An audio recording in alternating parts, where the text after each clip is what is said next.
Hello.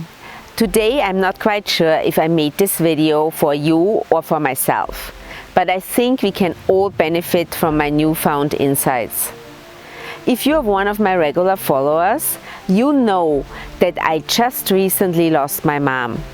From past experience, I know how important it is to find meaning in adversity.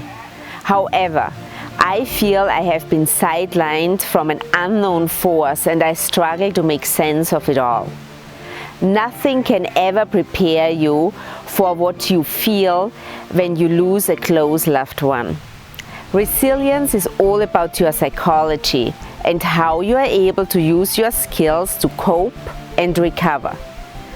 I have been on an emotional roller coaster ride for the past 4 months.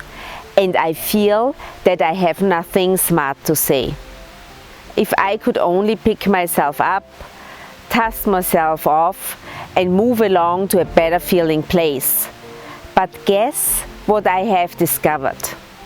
I'm really terrible when it comes to being self-compassionate. I always try to lead by example, and this is a completely new experience for me. I will bounce back, but at this point I commit to being mindful about my mental and emotional state. It's okay to feel sad. It's okay to cry. It's okay to not be at your best when you have just lost someone you truly love. It's okay to put yourself first.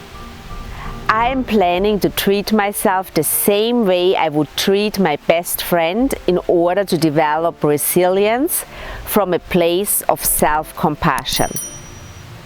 What about you? How do you make sure to be kind to yourself? This was my thought for today, and I will see you next week again. Until then, be happy, be healthy, and be at your best.